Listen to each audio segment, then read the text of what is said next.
Brooklyn Connections is a free program out of the Brooklyn Public Library's Brooklyn Collection, which is the local history archive. We work with primarily middle and high school students, and we teach them how to do research. Today we're talking about comparing and contrasting. So this is from Brownsville of 1933, and this is Brownsville of 2015. I want you to think about what is similar about Brownsville between these 2 years and what's different. We work on questioning skills, analysis skills, focusing on how to read primary source documents, how to locate valid sources, and what you do with the information once you have it, how you write a thesis statement, how you take notes, how you cite your sources. In the 1933 picture, all the building looks crowded, and in 2015, it's so much space and there's a lot of road. We don't have canned lessons. Every project that we do with a school is custom tailored for that specific school, for that specific teacher, for that specific grade level. The great thing about the Brooklyn Connections program is the level of detail. They pay attention to each school that they're involved in. In addition to providing resources, they actually provided an educator to come into the school and teach the lessons. Now what we're gonna do today is we're gonna look at more buildings in Brownsville. We're going to analyze some primary sources, and we're going to figure out what this building is and what's important about it.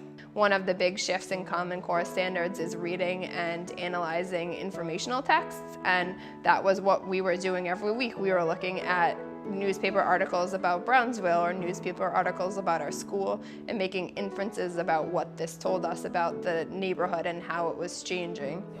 I love how the program teaches me things that I didn't know before. I learned that the store Dale's that I go to all the time used to be a movie theater. I started to picture where how things would be set up in the store as a movie theater. It was so amazing. I think teachers get excited about the program because it supports the teacher on every level.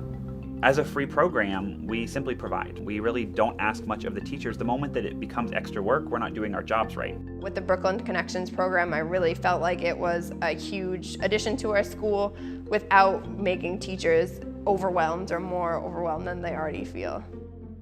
For principals, it's a win-win situation. It's an opportunity to introduce their staff to all different types of resources that maybe they were either unaware of or that just their staff didn't have time to go locate. So having someone bring you the resources is fantastic.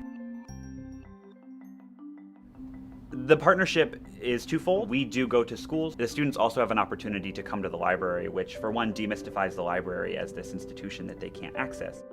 We try to engage students with interesting primary sources. The students draw connections between not only the sources that they're looking at, but also the real world that they live in. They draw connections to present day. They draw connections to other information that they got in school, and the primary sources serve as this foundational text. The thing that really blew my mind is how much Brownsville has changed over the years. I would look at the atlases and I would see that things have changed and everything became more modern.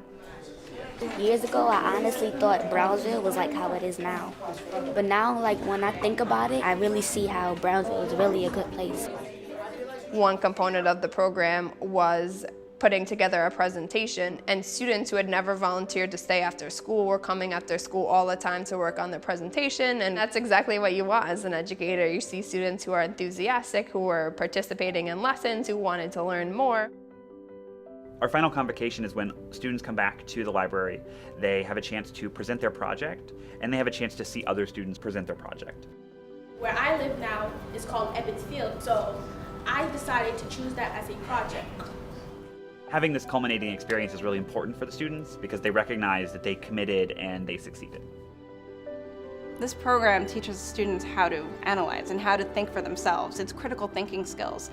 They're not just going to read a paragraph and answer some questions. They're really going to form their own opinions.